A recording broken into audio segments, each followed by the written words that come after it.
Welcome to Brews and Boxing. Rated Live coming right at you again from the hosting chair. Good to be back this week. It was a long week. Sorry about that, boys, for missing out, but you guys had a great show last week. With me, as always, is Filthy Rich. Filthy Rich, how you doing? You know how much. Don't even ask me how I'm doing. You know how I'm doing. I just asked. I know you're gonna laugh at me, but like I don't care. Like we'll get them next year. Yeah, the Yankees are out. I get it. Whatever. Move on. Move on with your life. I actually had something planned for that later. Thanks for ruining that. Good. All right, Judge Jimmy James is also with me. Judge, how are you? Besides, I hope you're in a little better mood than Filthy Rich is. I'm doing great. You want to know why? Because the Yankees are out of the playoffs. Actually, never made the playoffs. It's great. It's great. They didn't even make the playoffs. It's a great day.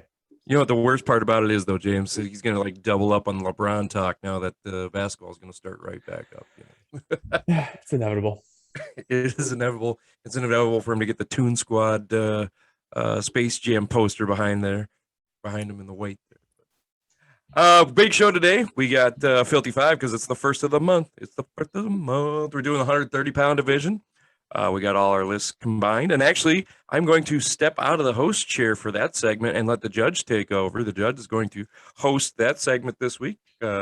Just trying to change things up. It'll be a little fun. Got some news. And then, of course, we got the big preview of the big fight, Tyson Fury knocking the crap out of Deontay Wilder this weekend. But we'll get to that later. First thing we got to get to is a beer. So, gentlemen, I hope you guys got your beer ready. We got a little Blue Moon Haze. It's a great beer to drink after you've been doing a show and drank 8 beers. So, cheers, gentlemen. Cheers, Rich. Cheers to you. Cheers, Yankees. All right, let's move on with Brews and News. Brews and News this week, boys. Not a lot of news to get to. Actually, some quick hitters, but there is one big news that Lopez Kambosos is now off of Triller. Triller seems to be falling apart after the Holyfield disaster. It got moved to Matchroom. Amazingly, it didn't get canceled when Triller lost it, but it moved to Matchroom, and I think it'll be on DAZN, I believe, is what I read. I don't think it got delayed. Maybe it did. I don't know. Filthy Rich, why don't you give us some more info on what happened here and where we can see this fight now? Well, I don't know how much info I can give you, but I'm happy that the fight is still moving on, even if it's not with Triller. I think Triller is still picking up the undercard, so the scraps of Kambosos and Lopez, but good for Triller. This is a lesson learned. If we're going to get more networks promoting boxing, you're going to have some lumps in the road, and I'm glad that they're not folding as a company. I don't know what they plan on doing as a company, but I'm glad they're still going to have Triller Fight Club, and they're still going to promote fights at some point. I thought this Lopez Kambosos was the wrong move to begin with. The money they bid on this was too high. They should have let this one go to ESPN and Bob Arum, even if Lopez and Bob Arum are at odds. I don't know if that's gotten smoothed out at this point, but I don't know what to think of DAZN picking it up. It's probably a good move, but we need to see the undercard on this now. I don't know what all the other details are, but good for Triller. They're going to move on with their lives, just like me and my beloved Yankees. And good for DAZN for picking this up, because people want to see this. These two have been jawing at each other for months now. And the last I checked, Kambosos still hasn't signed the contract. So there's still some issues going on here. Judge, anything you want to add to that, and where it's is it going to be on DAZN now? Is that what I read right? Yeah, it is 100% on DAZN. So Matchroom picked it up. I don't know if it will be any sort of pay-per-view or anything like that. I have absolutely no idea. I was surprised that it even got picked up. I couldn't believe that they just said that they're done. Like Triller said, you know what? Nope, we're done. Here's the finger. We're moving on with our life. Like, that's just crazy, because they lost over $1 million in deposit. Like, this is not a small thing to do. So it's weird that they're moving on with whatever the undercards were on the 16th anyway. So I don't know. We'll see what happens. I think Triller also stated at some point that they don't want any of these freak show fights or junk fights or something like that. I can't remember the exact quote, but that's kind of what they've made their entire. Yeah, that's what they do. Yeah, it's what they built their stuff on. So this is going to be interesting for sure. But man, I just feel bad for fighters that if they actually do want to get in the ring, like just taking way too much time to get that done. Looks kind of sloppy. Hopefully they get their stuff together and they can provide something of substance in the future.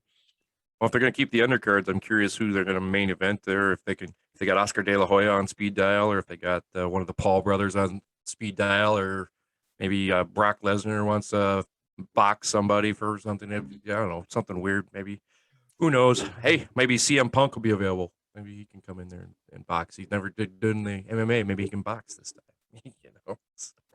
What do you think, Rich? CM Punk? Yeah, no, no. All right. Lukewarm.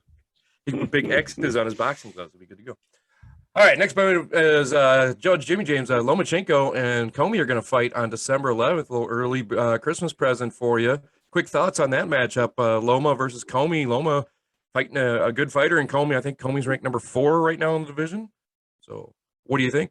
Yeah, I think it's a good fight. I think it's something that Loma's just climbing back up that ladder to get another shot at Lopez if he's going to stay around. If he doesn't, no big deal. Then he's just going to fight whoever else takes that belt or takes those slots, and he's just going to hopefully dominate 135 again. But we'll see what happens. I think it's great. I think it's really fun. I think it's going to be a tough fight because Comey is a very difficult fighter, but yeah, I'm excited. I like it. Yeah, Comey's no pushover. Filthy Rich, you have anything to add about Lomachenko fighting in December?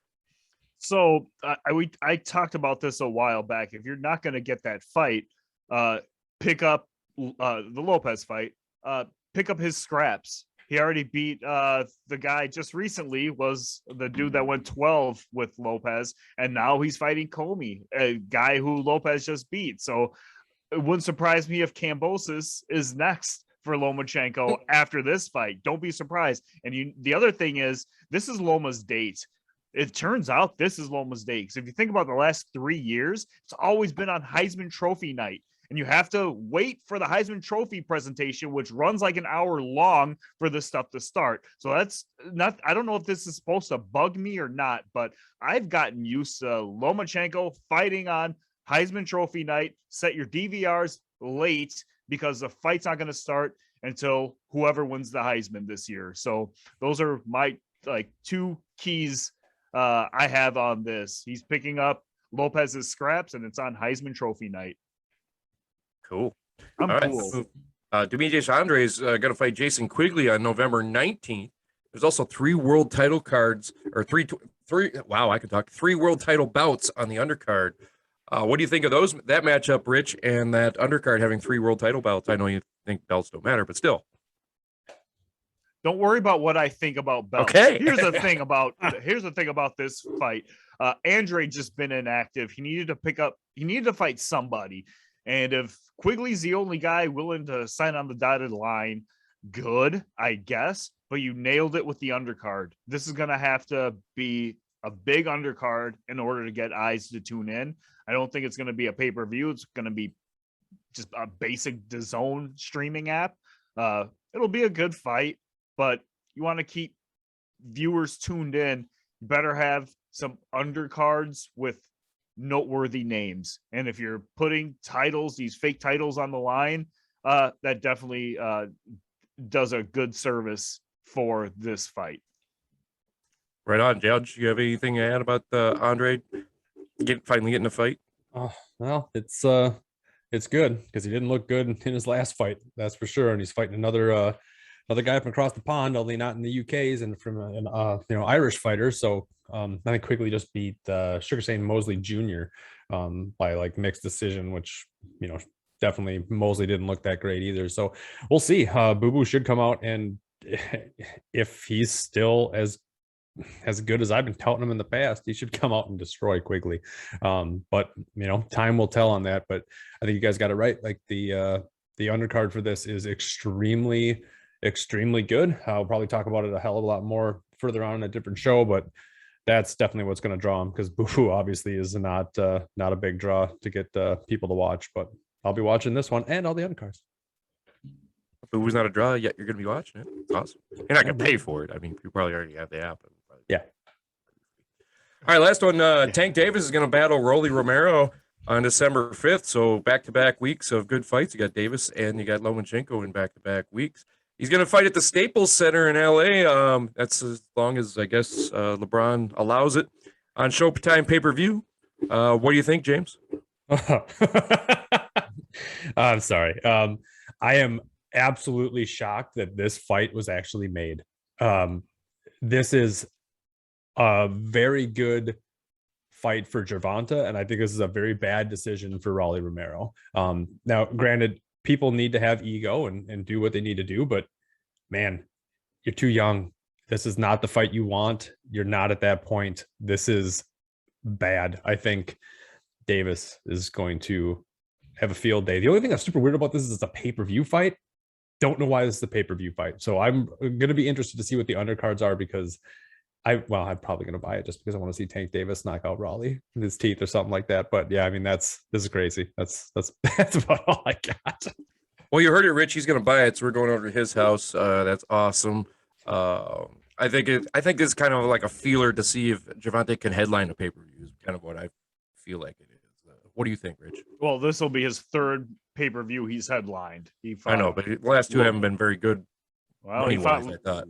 I don't know. I think the whole pay-per-view platform is kind of a dying thing, but Maybe. thought he did fine. Here's where I'd go with this. This is too early. This is too early for Romero. I don't think the common man knows his name yet, but he has a big mouth and he can promote fights. He should fight some other guys that he can beat to get his name out there just a little bit more. Next year, I think would make more sense, or even the following year, because then you're talking maybe big dollar pay-per-view numbers and stuff like that. But I think this is just too early. But I'll be honest with you, this is a fight you're going to want to watch. This is going to be the one. These guys hate each other so much, I think they would fight for free. And I think that's why this fight was so easy to make. These guys really do hate each other. So they probably don't want to wait for the money. Hell, we'll do it for free. Bring it on. So I don't know if I guess I'm excited for it, but doesn't do a benefit for their pockets, which is what you're trying to do for your career. You want to make sure you never have to fight again. But yeah, should be good. I'm excited for it. I'd like to hear the undercard, and James, I'll throw down a couple bucks for you too. So I'll bring a ham and a vegan ham for you there, Rich. We'll do both. All right, that's the news this week, gentlemen.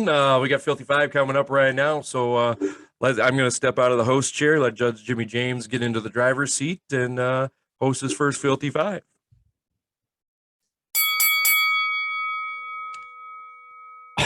All right.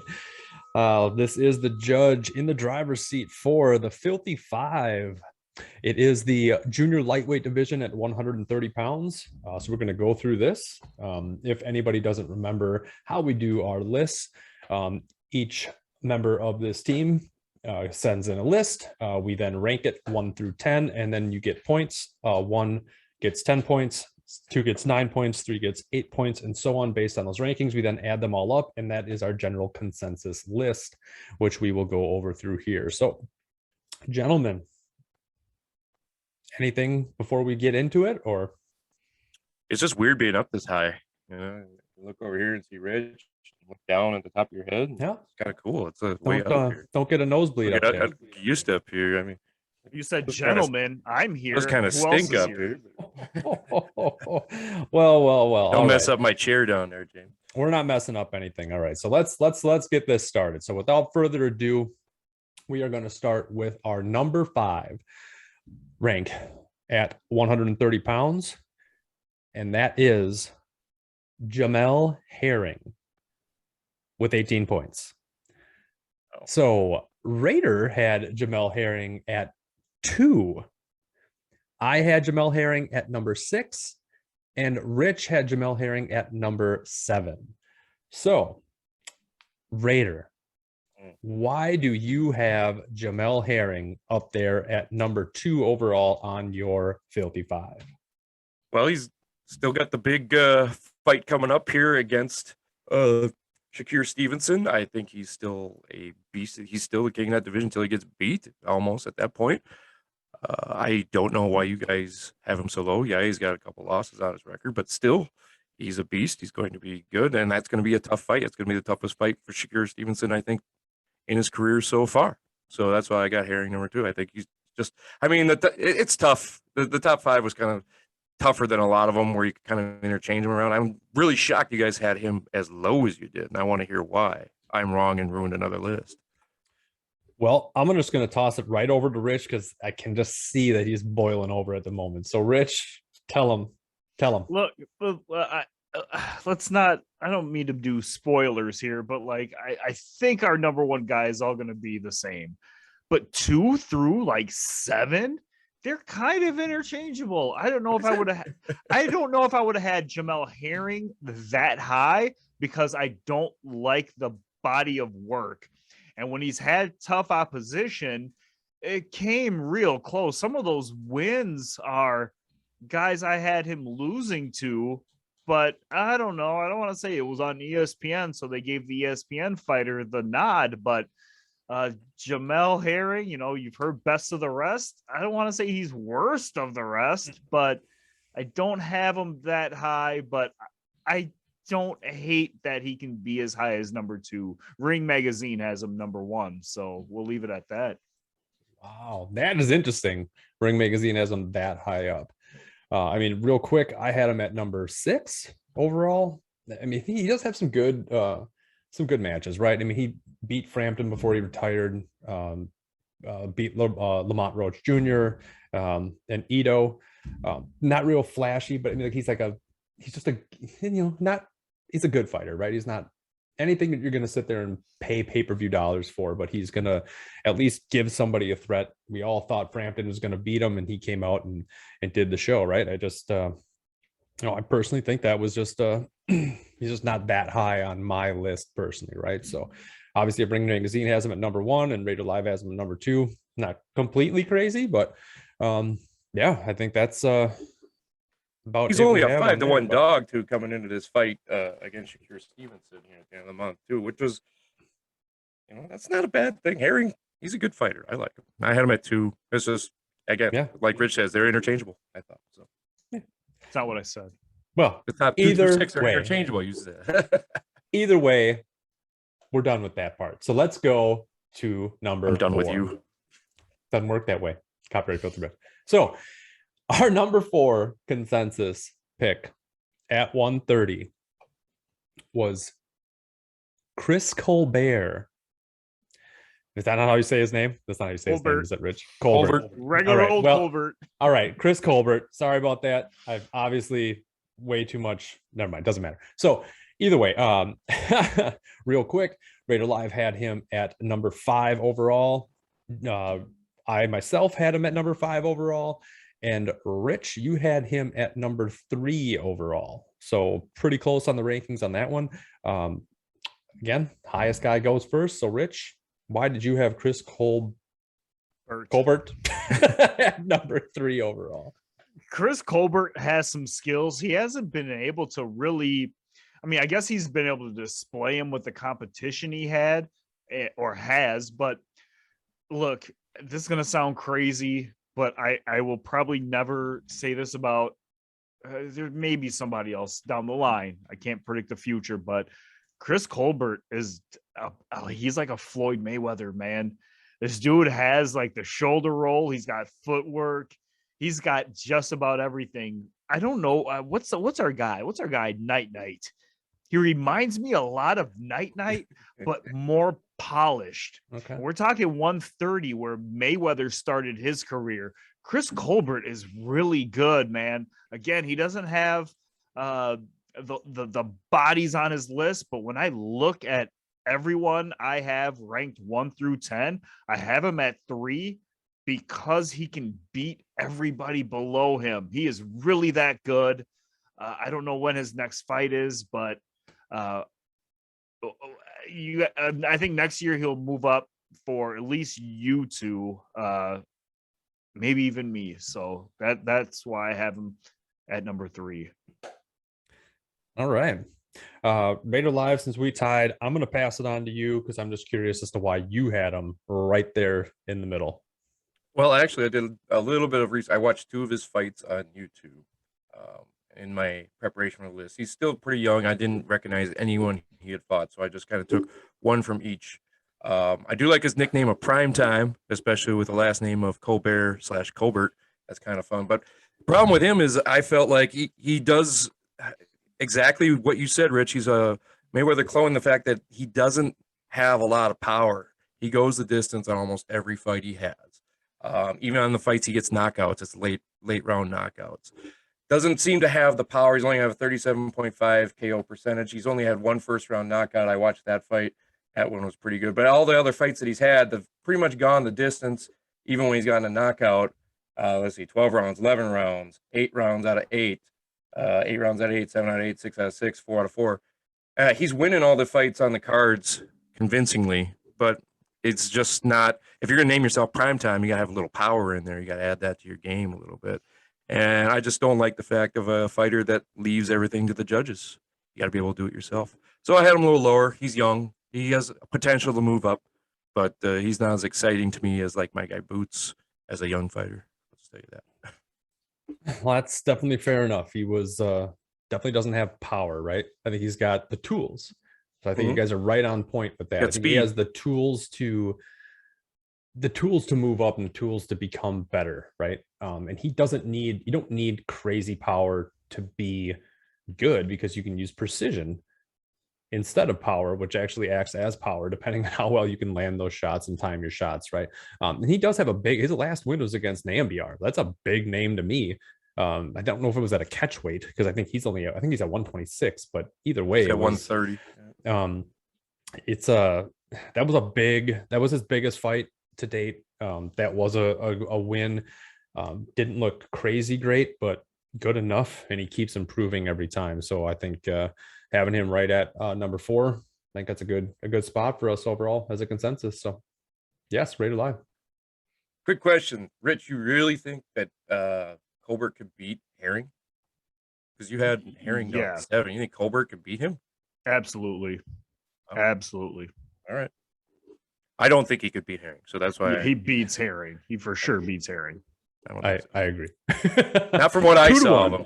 Not from what I saw about him. But anyway, 2-1. Yeah. 2-1 win. All right. So that closes out number 4. Now, copyright filthy rich. Now it is on to our number 3, right? So once we get our number 3 here, then we're going to go on through 6 through 10. Talk about each of us are going to pick one, kind of talk about it, right? Once we get to that point. But first, we are going to say number 3 overall for us. Our general consensus pick at 130 pounds is Leo Santa Cruz with 20 points. Now, if I didn't mention last time, I forgot Chris Colbert also had 20 points, and I put the tiebreaker for being whoever had this individual higher on their list. So Raider had Leo Santa Cruz at number 7. I had Leo Santa Cruz at number 4 overall. And Rich, you had Leo Santa Cruz as number 2 overall. So Rich, number 2 guy. Why? Because he's that good. He is that good. What is he? I don't know what he's doing. So he is that good. There's nothing wrong with losing to Gervonta Davis. He moved up in weight, which is where he's at right now. He was fighting at 126. This was kind of the asterisks. I can't even say that word. I've been drinking. I can never say that word, even when I'm not drinking. But Santa Cruz has a tie to Carl Frampton, and he got that draw in England. The other one was he lost to Carl Frampton. I think that's right. Maybe the loss was overseas. The draw was here in the States, and he got knocked out by Gervonta, and Gervonta knocks everyone out. Outside of that, Leo Santa Cruz's battles with Abner Mares, things like that. This dude's background is just that much better than everybody else's. I had Colbert at number 3. I wanted to put Colbert number 2 because I think if they faced off, they win. But we're splitting hairs on this one. Santa Cruz has proven his worth. Colbert still has some work to do. I think he beats everyone else. But to touch on Santa Cruz, I don't know if Santa Cruz really fits in at 130, fits in at this division, but Santa Cruz he's got all the skills. He's got everything, speed. He's got everything to be dominant here. I just need, I probably need some time. And at the end of the day, I still have him at number 2. So I don't know if I'm digging myself in a hole or jumping out of the hole, but Santa Cruz is that good. And we all know it. That's fair. I had him next highest on my list, and I'm going to agree with that. I think that he just has that one loss to Tank really in this division, and that's the big tell. And everybody loses to Tank. I can't knock him for that. I mean, I still have him at 4 because I think the guys ahead of him would probably beat him or at least be really good fights. But I got to agree. I mean, he's a 3-division champion, right? He's come up quite a bit. He is like that Mexican style fighter. He never stops. Sometimes he gets caught from doing what he needs to do. But I mean, like big fights, those big wins against Frampton, Abner Maris, Kiko Martinez. I mean, even Miguel Flores back in the day. He's good. He's going to continue to still be good. I mean, 37 wins, 2 losses. Like, come on. He's going to be pretty dang good. And I think he'll be around for quite a while. But yeah, Rated Live had him down at number 7. So why did you have him down so low? Well, first off, I don't even know if he's out of the coma yet that Javante put him in a year ago. I mean, we haven't heard from him in a year, and I never even saw him wake up after that fight. So he might still be in a coma. I don't know how you're going to put a guy in a coma that high, Rich. I don't know. And he did not ever beat Frampton. He lost to him, and I had that second fight as a draw. It was very close. I had it as a draw. In my personal opinion, it was a draw. For Clements, so it's a win. What's that? So it's a win. No, because Rich, as I always said in the past, it doesn't matter what the judges say. It matters what our eyes tell us. And my eye test told me that was a draw. So he's 0-1-1 against Frampton. And he hasn't fought in a year. And he's got no anything on the horizon to fight anytime soon that I've seen. I mean, we're already out a year. He got knocked out on Halloween last year. And I don't even know if he's awake anymore. He's just, I think he's old news. He's falling down the charts to me because you haven't heard from him ever since Tank pretty much made him knock out of the year last year, and haven't heard from him since. So I can't justify keeping him high on the list if he's got no future and he's got no fights on the horizon, and we haven't even seen him. So that's why I put him down at 7. Fair enough. Rich, you got any retort for that? I'm just looking at the guy, everyone on this list. He beats all them guys.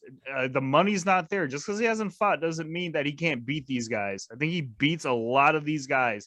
I have him at 2 because of his resume, and he beats probably everybody else below him. So fair enough. I can agree. He's got a chip in all these fights. That's for sure. So right on. So that is our 3 through 5. Number 5, Jamal Herring, Chris Colbert at 20 at number 4, and Leo Santa Cruz at number 3. So now we're going to get into our 6 through 10. This one's probably going to be a little bit interesting, folks, just because of who we got on here, right? So I'm going to roll through our 6 through 10 first with their points, and then I'm going to give some interesting tidbits on a couple of these. So and then we'll toss it off to each of you guys. So at number 6, our fighter at 130 pounds is Oscar Valdez with 15 points. Number 7 is Tevin Farmer with 11 points. Number 8, I'm going to murder this name, Shavkat Rakimov with 10 points. Number 9 is Roger Gutierrez with 8 points. And number 10, another name I'm going to murder, Oshakwi Foster with 5 points. Rich, was I even close on the last name? Oshaki Foster? Yeah, you got Foster. Okay, well, whatever. I got Foster. So the big one with this is number 6, Oscar Valdez, was only on 2 lists. He was left off of Raiders' list. Tevin Farmer was also only on 2 lists. Rich and James left off of Raiders' list. Rakimov was actually only on 2 lists. Raider and Rich's left off my list. Roger Gutierrez is only on mine and Raiders' list. And Shaq Foster was on everybody's list. So Oh, Now, Shaq Hennessy's office. So either way, gentlemen, I think I'll throw it to Rich first. Which one of these is the biggest surprise to you on our 6 through 10 list? I don't know where we had Farmer, but I had Farmer ranked number 4.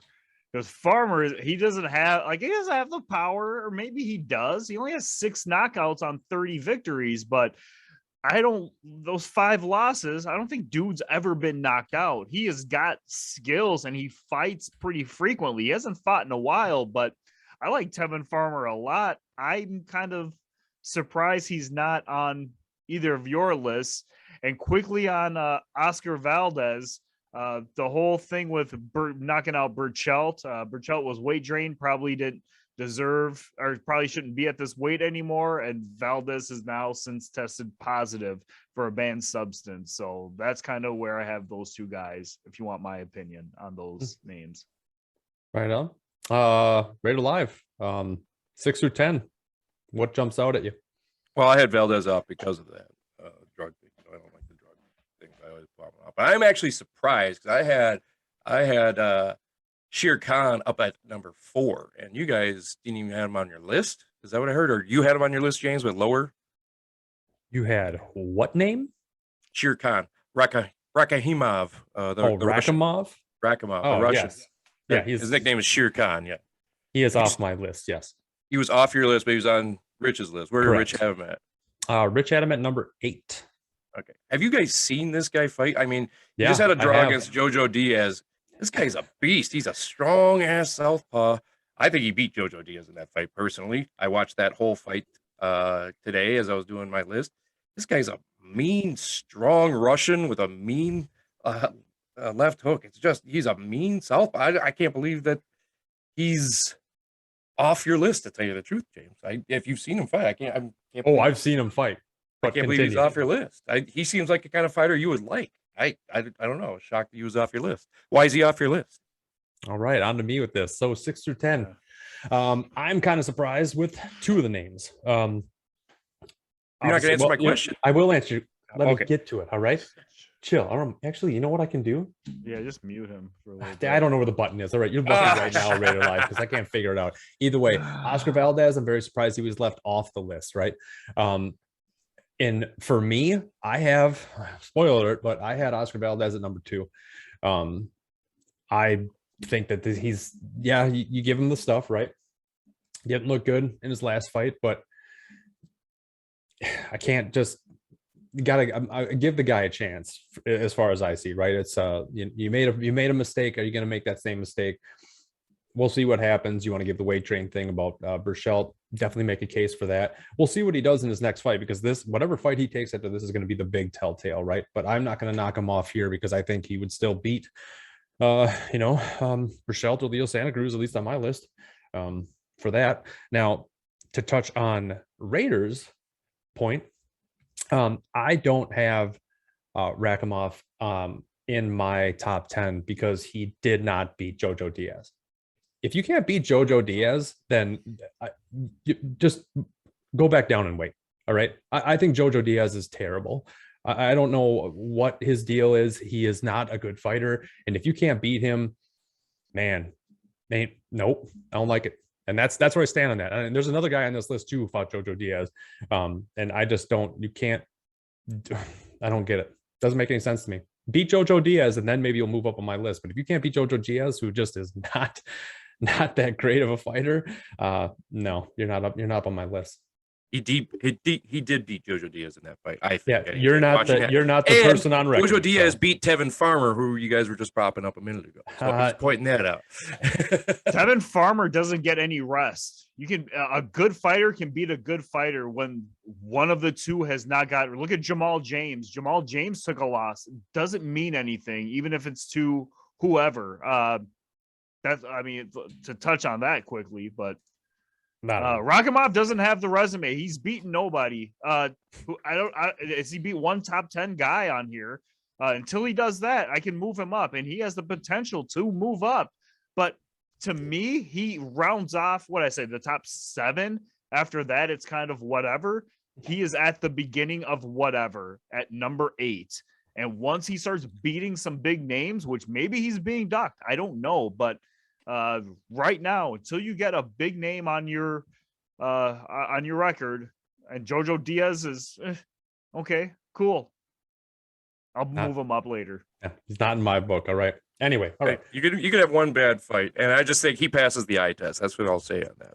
Well, I think you need glasses. I'll borrow you mine. But either way, I think we've beaten a dead horse on this one. 6 through 10. Any last words? Otherwise, we're moving on to number 2. Bring it on. Boom. Here it is. All right. Drink to that. So Power hungry in the host here. Number 2, it's called Project Management, is at 130, Miguel Burchelt with 21 points. Raider Live, you had him at number 3. The Judge had him at number 3. And Rich, surprisingly, had him all the way down at number 6. So that hurt. And since me and you tied, Raider, I will let you go first. So then that way Rich can tell us why we're wrong, I guess. Actually, I want to hear Rich's excuse first because I want to counter Rich this time. So I'm going to pass it off to Rich. That's a John Stockton patch. That's a John Stockton pass. That was quick. Terrible John Stockton pass. You don't get to do Oh, that. the give and go. All right. Yeah, I think Miguel Burchelt just doesn't belong at this division anymore. He's like, not to say he's the worst of the rest. What I had him at 6. Yeah, I think he's good enough to beat Herring.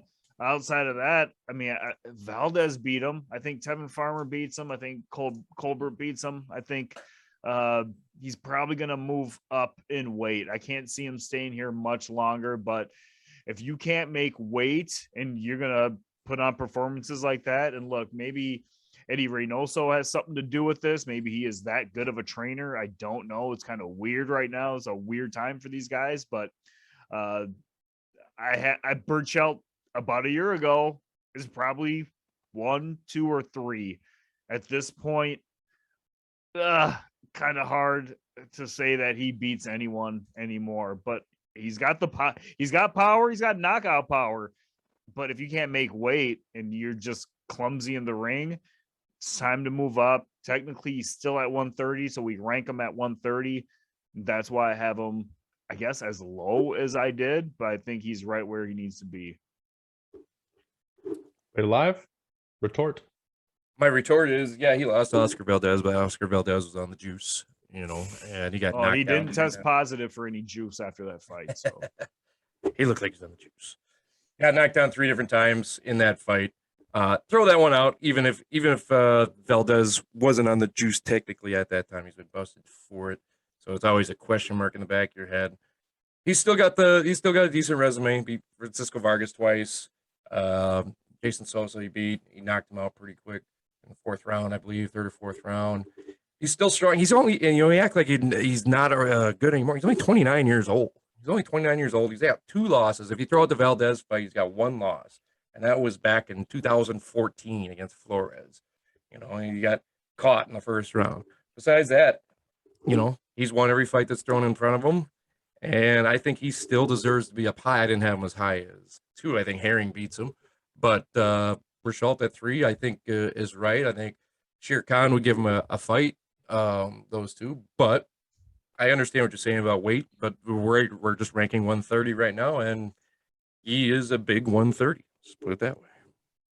I'll pass it to James. Oh, look, that was the point I was going to make up, was the fact that the Scorpion is only 29 years old, which seems like he's been fighting forever.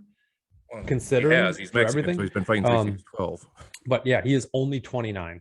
So with 34 knockouts and his 38 wins, right? So say he was weight drained in his last fight, I could only chalk that up to COVID, right? Because a lot of people came out of COVID that should have done good that just didn't. Like, we're on quite the path that just didn't pan out, right? And he hasn't fought since. So I'll give him a pass in my eyes, especially because he's where he's at in his career. Now, you could be right, Rich. He might just need to jump up. Maybe he couldn't make weight.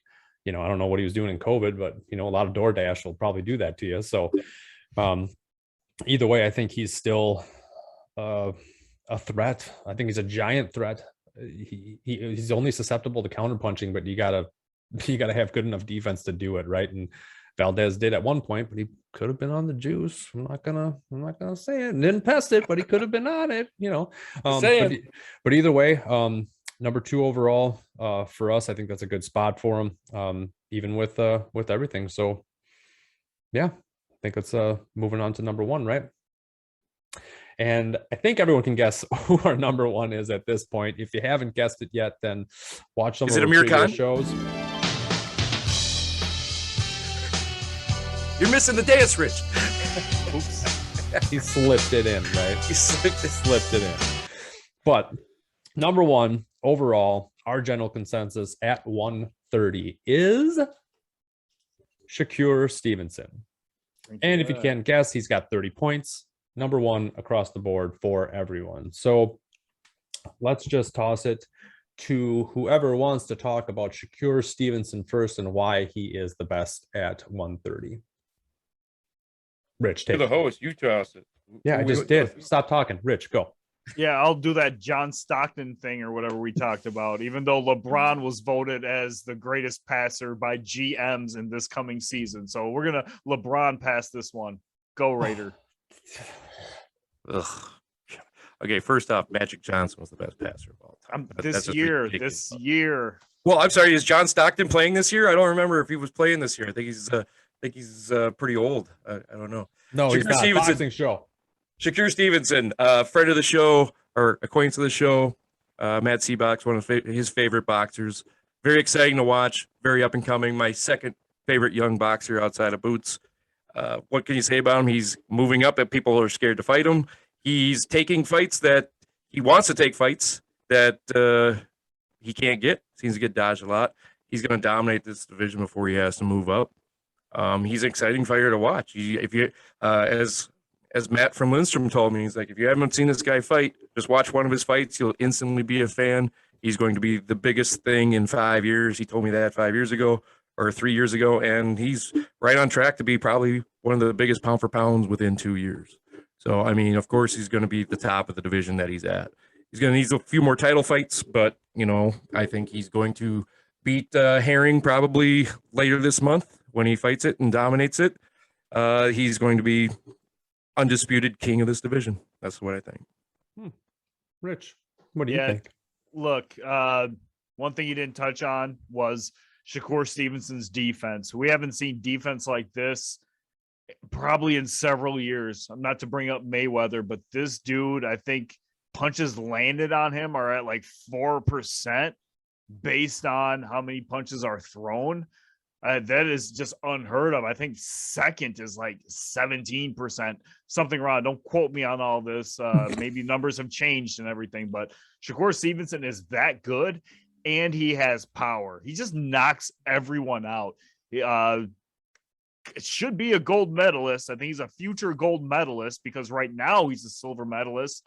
But based on the stories we had last week, it wouldn't surprise me if Rio gave him his gold medal. This guy is the business once he is done with Herring, and I don't know if he has plans to unify, but he's going to be number 1 at 135 in the next few years. But Stevenson is the real deal. That's the fight you need to. I don't know if this is going to be a big fight, but I think he's going to destroy Jamel Herring. But Shakur number 1.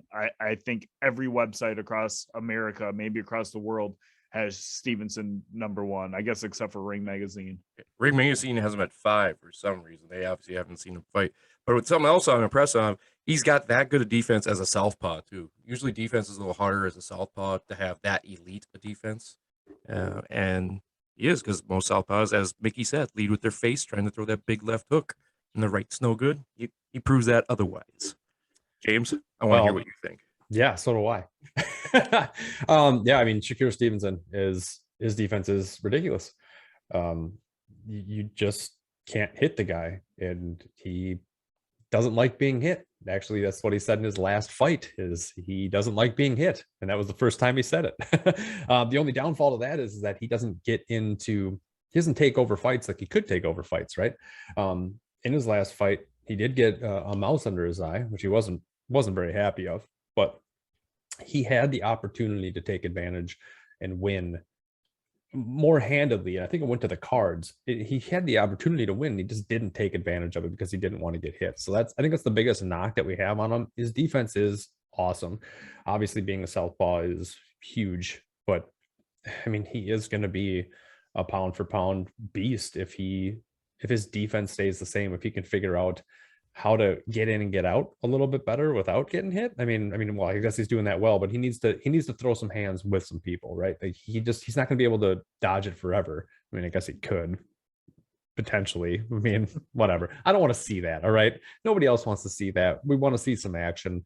Otherwise he's not going to get them big paydays, right? But yeah, I mean, number one, overall, I think he deserves it. I think he's going to move up at least 1 or 2 more weight classes and still be dominant.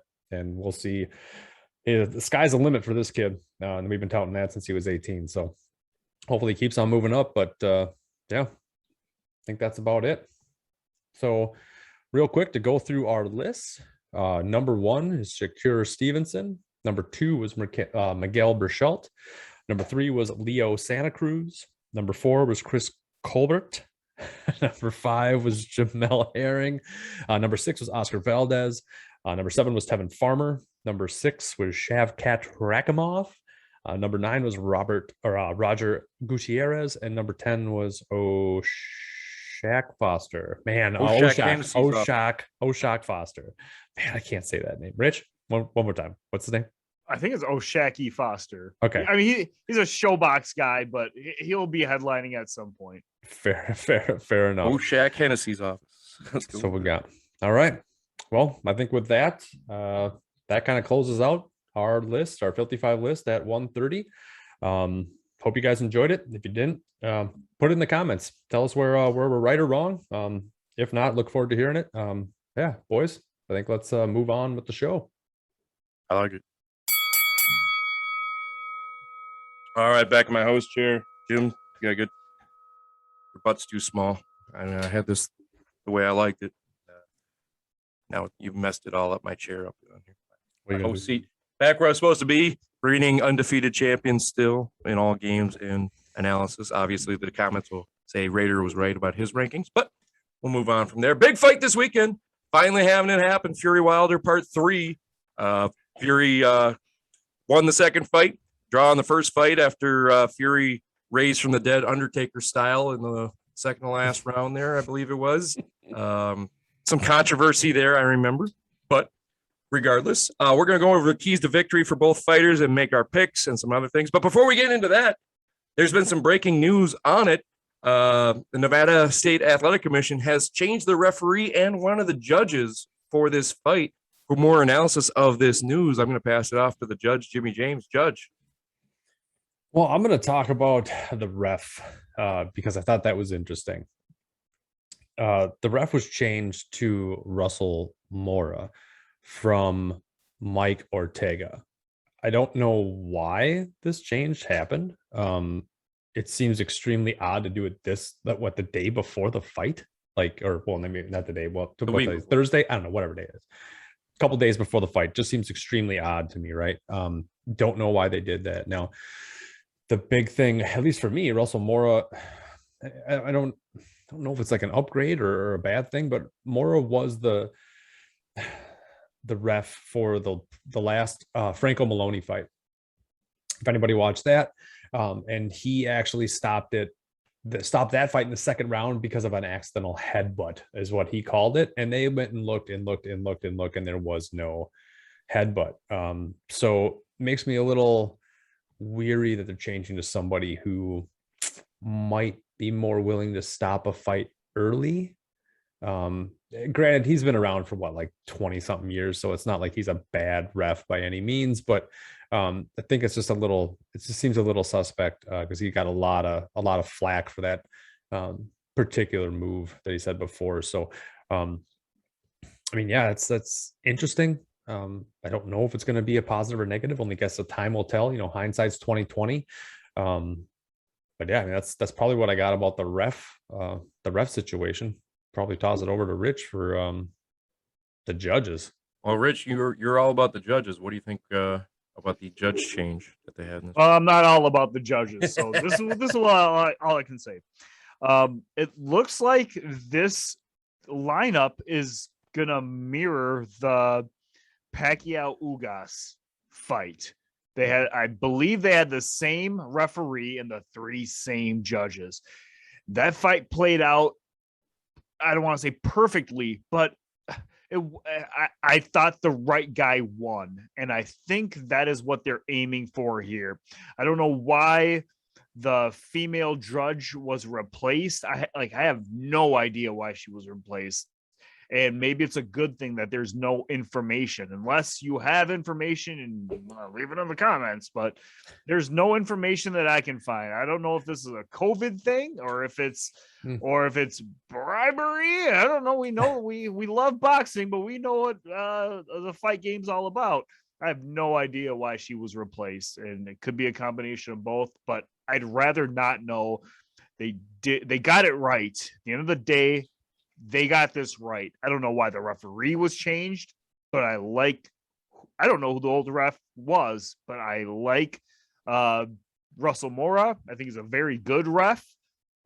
Maybe top 5 ref in my book. I like Jack Reese as my favorite ref. He was the guy in the first fight. I don't know if he was in the second fight, but he was for sure the guy in the first fight who made eye contact with Tyson Fury before waving the fight off. A lot of people criticized him for that, but he said, I saw Fury make eye contact, so I gave him the 10 count and he got up. Anyways, I'm kind of on the judges, but look, they got this one right. And at the end of the day, there should be no excuses out of either side. No loaded gloves, no nothing like that. Real quick. Yes, Jay. Moretti and Weisfeld were both judges on Fury Wilder 2.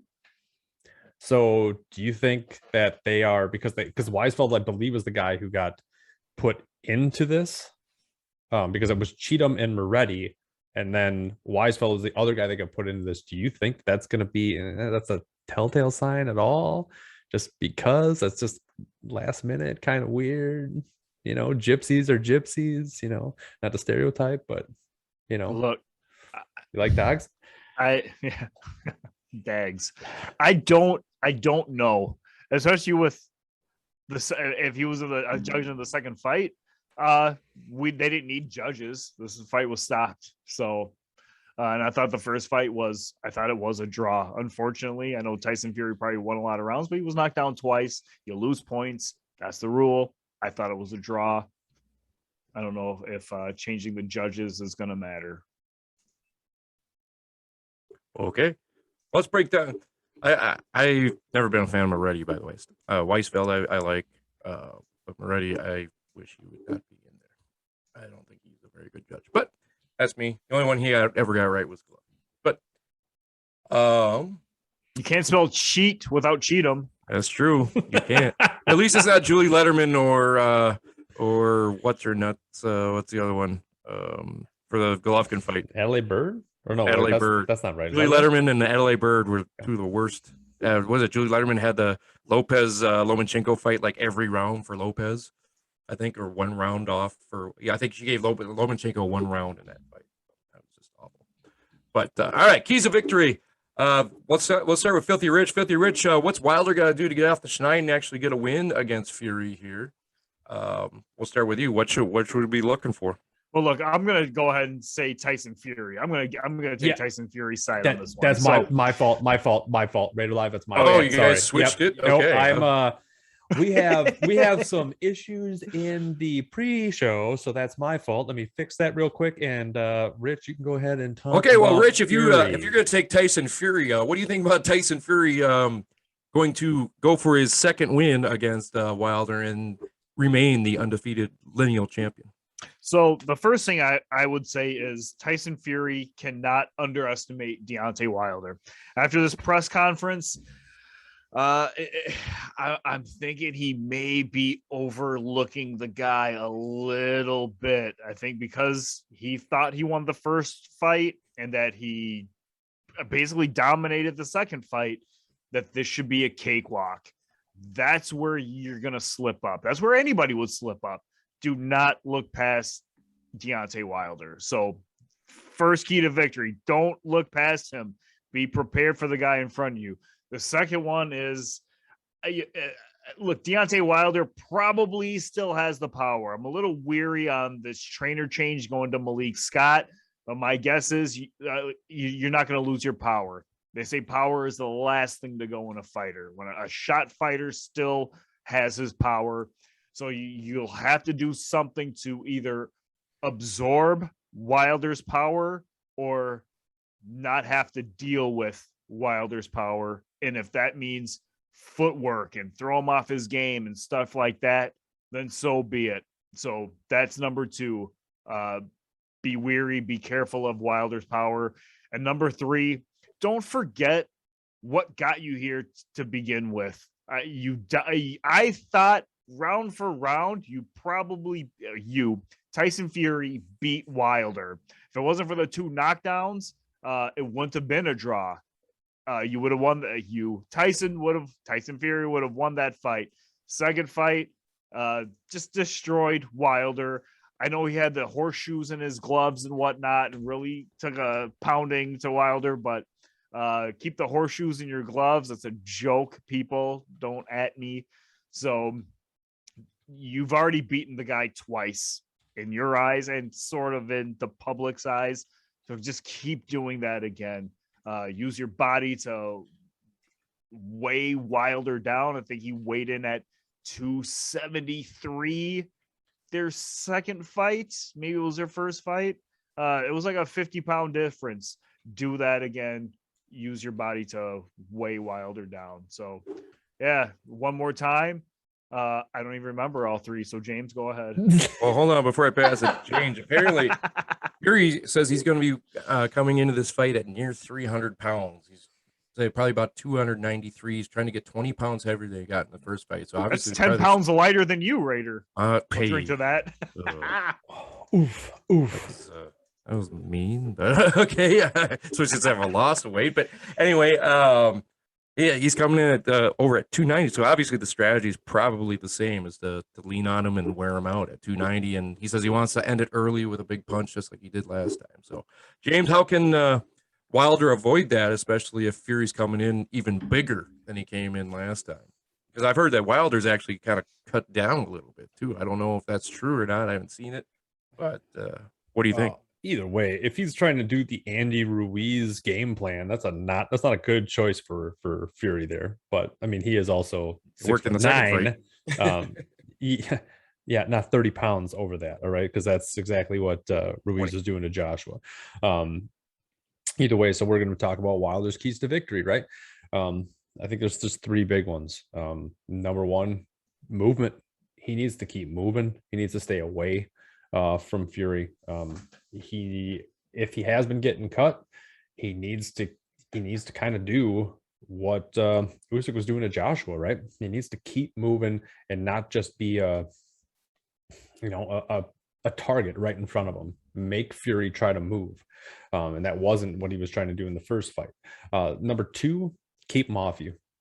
Fury was leaning on Wilder so bad in the first fight. If he's coming in heavier, probably going for the exact same type of game plan, right? And you can't have that. That's going to wear you down. You need to keep him off you, and you need to catch him when he starts coming in, right? It's the only thing that's really going to work.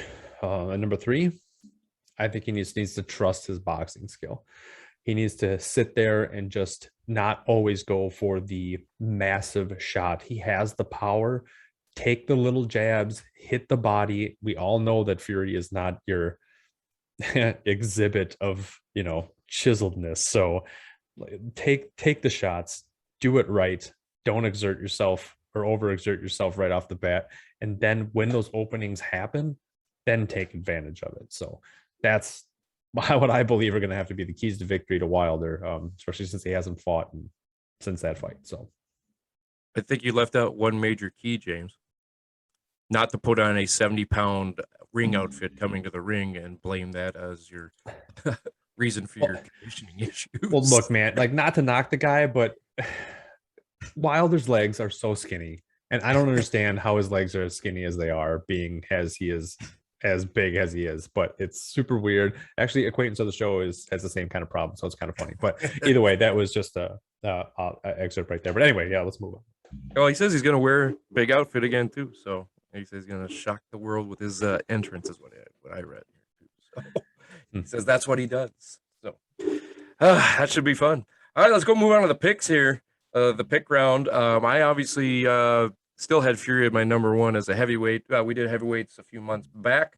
You guys both had Joshua, I believe, at number one. Probably wouldn't be there anymore after recent events.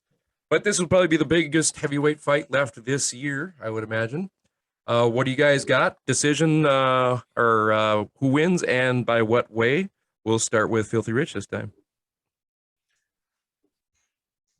So I'd like to throw some stories out there and stuff. And while I'm not, or I'm going to do it, look, I'm going to do it. Here's what we're going to do. The winner of this fight is going to fight Dillian White if Dillian White beats Otto Wallin. So the whole Joshua thing, I don't know why the name was brought up today, but the whole Joshua thing is on hold for now. We'll see what happens. As far as a victor in this fight, I'm going to go, look, Tyson Fury is probably going to win this. There's no third time's a charm. I'm going to get him this time. Tyson Fury is going to win this. They say when a fighter knocks a guy out, usually he knocks him out earlier the next time. They went the distance the first time, knocked him out in 7 last time. I don't see that happening this time. I'm not a big fan of the Malik Scott as a trainer, although Malik Scott said, if I'm going to train you, you need to recognize that Tyson Fury beat you down. I'm going to go Fury by decision and probably a landslide decision. Judge? Well, I know I was tasked with defending Wilder earlier, but Fury is just a very awkward individual. He is not a prototypical fighter. Definitely doesn't look the part, but he moves around, right? He's like a waterbed, just kind of just all over the place, right? It's super weird. Showing He's your super age awkward. there, James. Yeah, those don't exist anymore. But I don't know, man. I think Fury's probably going to win this. If Wilder doesn't come out and run around and stay away, which he's probably prone to not do given his background, I think Fury's gonna win. I'm probably gonna say that he's gonna win by knockout. I'm probably gonna call it in the 10th. I don't see it happening any sooner than that, but I think it'll, especially if you gain 30 pounds. But yeah, I think Fury knockout in 10. Well, here's the way I look at it. I think I agree with Rich, but I don't agree with Rich. Here's why I don't agree with Rich. This fight is not going the distance. It's Wilder doesn't have the lungs. Fury is too big. He's going to knock him out. I think he's going to leave no doubt in the minds. He knocked him out in 7 last time. I think he knocks him out in 5 this time because, just like you said, usually when a fighter gets knocked out, he gets knocked out even earlier the next time. I don't think Wilder's got it. I think he was very much exposed in that first fight or that second fight, and I think Fury knows how to beat him. He has the exact game plan. He was tasting his blood for God's sake last time. He said he was going to do it. He's going to do it again this time. He's going to come in there and he's just going to beat the tar out of him. I think Wilder started out hot and tried to get that early knockout because that's pretty much the only thing he did. Mike Tyson actually says the same thing. He says if Wilder's going to win this fight, he's going to have to do it in the first 5 rounds. So if I were him, I would just throw everything I got at him for 5 rounds. And if you don't knock him out, tough luck. Because he ain't going to be able to make it past that because Fury's going to wear him out. He's going to wear him down. He's going to lean on him a lot. There's going to be a lot of hugging in this fight. It's going to look like a Mayweather heavyweight fight, but it's going to be a lot of hugging, and you're going to see Wilder just get exhausted. By the 5th round, he won't even be able to hold his hands up, I think. And I think he's going to get caught, and that's what's going to happen. That's what I think. So I got Fury as a knockout in round 5. Filthy Rich has Fury as a decision, and James, you said Fury by knockout in the 10th. So obviously that means Wilder's going to win by a first-round knockout because whenever we all agree on something, it usually doesn't work out good. So, but that's the way we see it. This big fight this Saturday, it is on pay-per-view. Who is hosting this one? Is ESPN correct? Yes. I think it's ESPN. Yeah, I'm not 100% positive. I think it's ESPN pay-per-view. Well, boys, I'll be hosting this one, so you feel free to come on over. I got this one here. We can watch this one. Maybe we'll do a live pre-show. I'm not sure, but you're welcome at the house. Bring beer and food, and we'll sit and watch this fight. So I'm excited to see it. Make sure you watch it. And that's it for Brews and Previews. All right, that's our show this week, boys. Good show as always. Good to be back in the host chair representing Raidertainment. Right there, baby. Raidertainment. We had another good show this week and a good comedy show. Filthy Rich, why don't you bring us on home? So 33% of, I think it was 33, maybe 32% of general managers today say LeBron James is the best passer in the league. That's what I'm trying to say. Forget Magic, forget Stockton. We're not talking all time. We're talking about tomorrow and the next day and this season. Mitch, I can't wait to see you. I can't wait to see you. I'm going to drink to you. I want to give a shout out to my boy Hong, whose last day is coming up here. I think I just missed it. I'm going to see you tomorrow too, my guy. Brews and Boxing, Raider Live, welcome back. Jimmy James, cut to him. He's not even a good passer as Ricky Rubio. Ricky Rubio. Judge, if they're listening to Filthy Rich's ridiculous Lakers chants, where can they watch him talking about it? And if they're watching him talking about LeBron nonstop, where can they listen to him so they can turn off their radio and mute him when he's talking about that? Well, if you are watching us and want to listen to us, you can go to any major podcast, search Brews and Boxing. If you are listening to us and want to watch the YouTube video, you can go to YouTube.com/Brews and Boxing and check out all the ones that you've missed. And it's true. And you can see me being undefeated yet again. But hey, when I'm back in the host chair, I want my mute buttons allowed back here. I, for some reason, don't have my mute buttons this week. So obviously, I would never mute Rich during a filthy minute, but still, maybe I would have muted him in the. Are you undefeated? What are you talking about undefeated? Because my list was right again. I'm undefeated in all game shows and all filthy fights. It's true. Go look it up. It's not true. It is true. It's absolutely true.